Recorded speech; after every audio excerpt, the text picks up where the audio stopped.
Brirano, good morning. Good morning. Good na. Good evening. Good afternoon, titas titus. Good afternoon, Tita Titus. We are going to... Chocolate football. Tak, dobre. Now, clean up the toys. Prosim, no, we are not going out. You need to clean up the toys. No, there's more. Tom, Mommy, no. I want Huh? to put it here. what?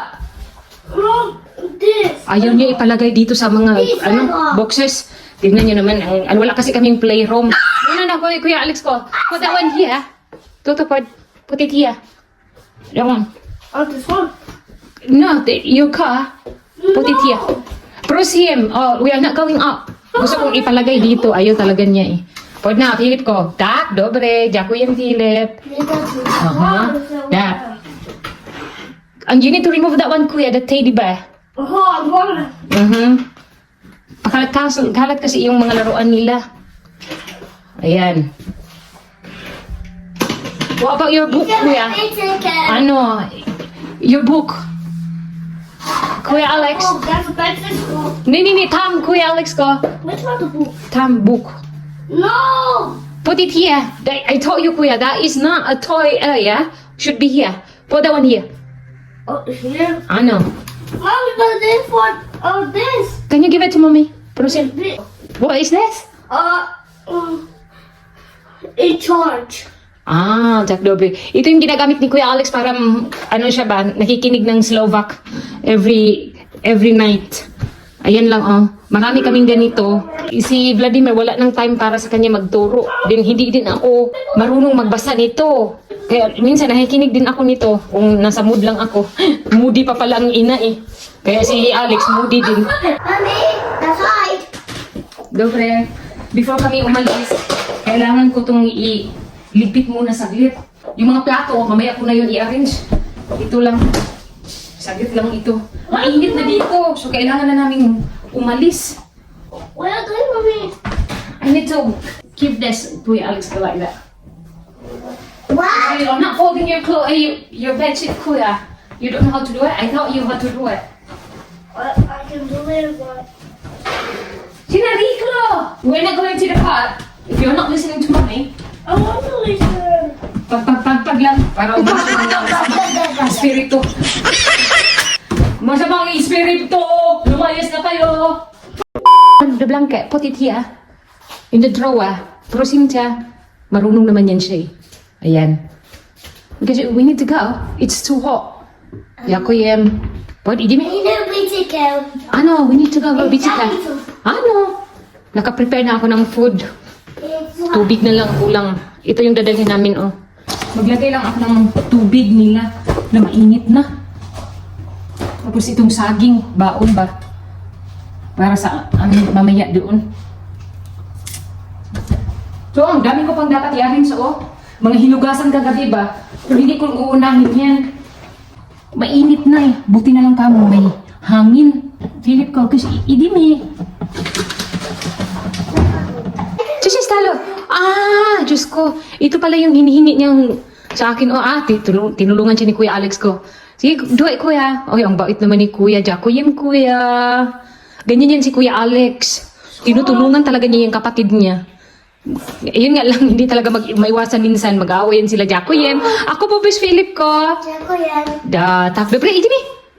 Dupa ko ka, mainit na. Dobre, prosim. Close? Ay, poczekaj. I will do it, Philip. Ako na lang inaantay nila. Let's go. Maganda ang panahon ngayon. Mahangin. Kahit na mainit. Idimi. Medyo malayo pa naman yun. 30 minutes. Ang lalakarin. Hindi ako magdala ng bike. Para exercise na rin ba? Ang dami ko nang dala eh. Mga pagkain pala to ng mga anak ko. Hindi pa ako nag-breakfast. Doon na lang ako kakain sa playground na yun. Sa kabilang village ito na playground. Yun ang request ni Kuya Alex. Wala, nauna na sila. Diyos ko, ang dami pa naman ng sasakyan doon sa highway. Si Philip at saka si Alex natakot sa aso. Kanino kayang aso to? Baka mangagat ito ba? Punariklo! Paniboy sa pwede. Natakot talaga siya. Ang asong ito ba? Naligaw to. Hinahanap niya yung amo niya. Oo, alam niya. Uuwi siya. That's CV, dog. Ito yung park sa village namin. Pero yung pupuntahan namin, doon sa kabila. May 15 minutes pa kami. Lalakarin. Toto, niye. Philip ko, nini. Doon, maglalakad lang kami dyan. Under the sun. Magpapainit ako ba? Para magiging tan color ulit ako. At mainggit na naman tong mga to. Kasi sila, kailangan pa nilang mag-sunbathing. Ako, lakad-lakad lang. Tan color na, di ba? Effortless. What's guy? Diyos ko, ang daming sasakyan. Dito, bilong pa rin ito sa Igram. Alam nyo, dito banda na village, magaganda ang mga bahay dito, tignan nyo. Di ba?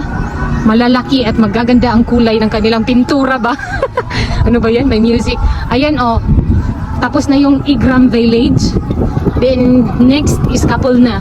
So, dito kami pupunta. Kasi may park man dito para sa pambata. No, that's pest. What did you mean? Ayan, dito kami dadaan. The next niyan, wala ibang village na yan dyan, banda yung may music. Ayan naka-X na yan ang Igram. So, Kapul na ito. So, dito kami pupunta. May pumupunta din pala doon sa kabilang park. Naku, may baon pa naman akong mga pagkain. Ano ba yan? Much better. Dumaan wala na masyadong sasakyan ba? So, hayaan ko lang yung mga bata. Hindi na ako natatakot dito na mauna sila sa akin. Pero grabe yung apple, ang daming bunga. Malalaki pa naman. Peach, red apple. Sarap niyan. Yan dito din, malawak ang lupain. Ako ang nagmamay-ari niyan. Kaso lang, ibininta ko na. Sana all. Ewan ko kung anong itatanim nila dito. Malawak siya. Yung mga bahay-bahay dyan, ibang village na naman yan. Every village dito, mga siguro hindi kaabot ng 1,000 ang tao nakatira. Maihap lang sa kamot ba? Siguro pinakamarami na yung 500 mahigit sa isang village lang. Ewan ko ba sa kanila, bakit ganito?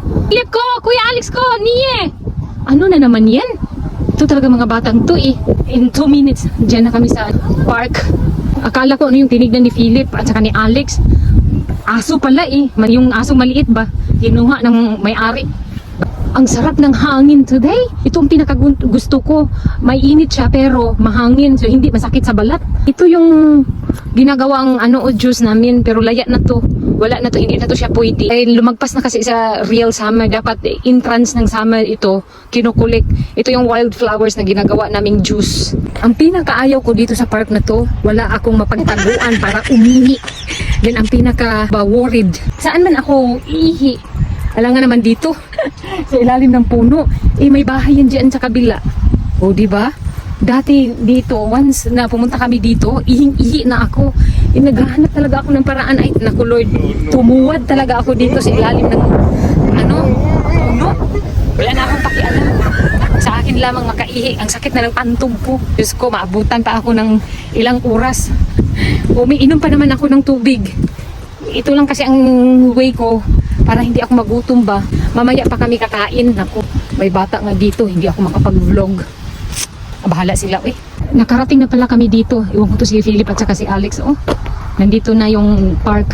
Ito yung hinahanap ni Kuya Alex. Ayan na silang dalawa. Umuwi na sila para makapag-vlog ako. Cho, Kuya, what do you want? Doon sa Igram Park, walang ganito, yung tuyok-tuyok ba? Tinanong ko si Kuya Alex kanina kung bakit gusto niya dito. Sabi niya, I want the circled mommy. Alam ko na kung ano yung ibig niyang sabihin. Ito lang pala Ang soccer field dito sa Kapul na, medyo maliit siya compared doon sa Igram.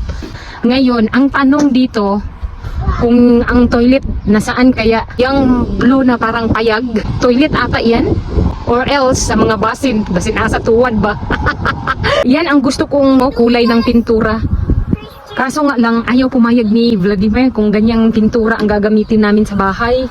Dahil ang, daw niya ba, dumi. Visible daw. Yan ang gusto ko talaga ng mga kulay. Malakas yung hangin.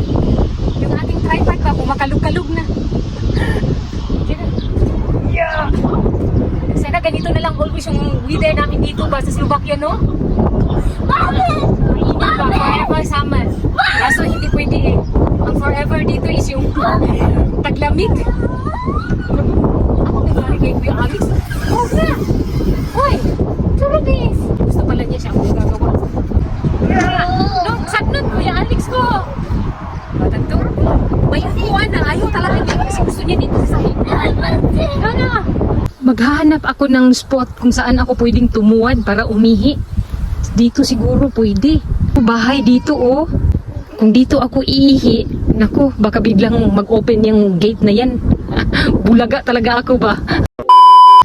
Ito yung dala naming baon oh. May mga choco bread, krubki na ito. Then saging. Ilabas ko tong saging, nalaka na eh. Uy, naku Lord. Then nagdala din ako ng itlog. Ito yung itlog na hindi inubos ni Philip. Kailangan kong kainin ito. Sayang naman to. Diniligan nila yung Bermuda oh. Ganyan ang ginagawa nila na. Pinuntahan ni Alex yung tubig. Na parang shower ba? Oy, ayaw pag shower. Kuya Alex, hala, naglaro na siya sa tubig oh. Tignan mo naman to si Kuya Alex. Wala na ang tubig. Kuya Alex ko, Philip! Ijimido mo, gusto na nilang umuwi. Tapos ngayon, naaliw sa tubig, hinahanap na nila, nasaan na yun? Wala na. Tapos na yung bakasyon namin sa Jensen, uwi na kami ng Slovakia. Pasensya na kayo ha. Wish ko na talagang makauwi ng Jensen ba? Para makita ko na anong itsura ng General Santos City at makakain na ng tuna. And of course, makainom ng Red Hose. See you soon, Jensen, in my dreams. Nandito na pala kami sa bahay, hindi na pa kami nakauwi. Sobrang init ba? No? Bored si Kuya Alex doon sa park. I-check ko lang si Philip. Dahil, ano siya, wala siya sa wisyo niya. Not feeling well. Ay, nasira na. Parang not feeling well si Philip ko ba? Parang may lagnat nga siya. Mainit na si Philip. Kaya pala kanina, ayaw niya nang kumain. Wala siyang gana. Kawawa na ito ba ang ito? Nanak siya, Eloisa. Ay, kahablay namin sabi. Kawawa na ito ba? Oh, you look second? Si Kuya daw ang gagawa para kay Philip. 36.5. Akala ko may lagnat eh. Okay pa to. Nako, naglinis na ako kanina. Ngayon, no? Gulo na naman. Nilabas na naman nila yung kanilang laruan. Ay, si Mami pala yung iti-check niya. Ano? 468. Pataka lang mga uy. 36.4. Bis ka nga, baby.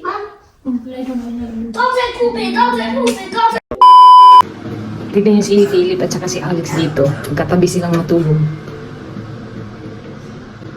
Ayan. Just hello. Ha? Wala silang damit. Masyado kasing mainit dito sa room ni Philip. Mommy, there's a light. No light. Where's your clothes? Diyos ko, nagdulog siya ng mga laruan. Sa totoo lang, mas gusto ni Philip. Prosim. What did you say? Potom. Kasi I need to do exercise first. The purple. Ano, potom. No, mas gusto ni Philip ko matulog dito, katabi si Kuya Alex. Dito usually, natutulog si Philip kasama si daddy niya. Masakit para sa akin ba na nagkahiwalay kami ni Philip na matulog? Hindi ako sanay. Wala na silang mga damit. Uy, Diyos ko, pasensyahan nyo na talaga. Sobrang init talaga dito. Wala kaming electric fan, wala kaming aircon. I miss you. Wala. May lagnat man ikaw. Hug ka namin. Sanay kasi ako na matulog, katabi siya. Few days na, hindi ko na siya katabi matulog. Then, which is good naman. I love you, Mommy. Love you. Nagdidi pa si Philip sa akin.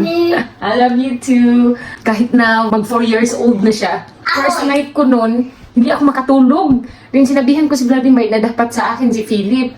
Ayaw din ni Philip sa akin matulog. Then sabi ko ganyan, okay lang naman para ma-stop na yung pagdidi niya. Pero ayun, tiniis ko na lang. Nasasaktan ako eh. Hihirapan ako. Hindi ko siya katabi. May pinapakita siya sa inyo. Laruan niya. Kiss mami. I miss you lang po. Lumipat na naman sila dito. Sa totoo lang, hindi ako nakatulog nung unang araw na naghiwalay kami ni Philip. Ganito pa pala. Hindi ako nasanay ba? Usually kasi si Philip sa akin talaga yan. Kasi nagdidi pa siya ba? Ganito pa pala ang feeling kapag inan na. Yung feeling ko dati nung single pa ako, hindi ko naranasan ang mga feeling na ganito. iba-iba kapag may anak na. Kapag single, happy-go-lucky lang. Masabi ko nga sa sarili ko, di baling hindi ko katabi si Mr. Basta nandyan lang si Philip sa tabi ko. Eh si Kuya Alex, always naman yung sinasabi sa akin na ayoko dito, mami, mas gusto ko doon sa bed ko. O, wala na akong magagawa. 7 years old na yan siya.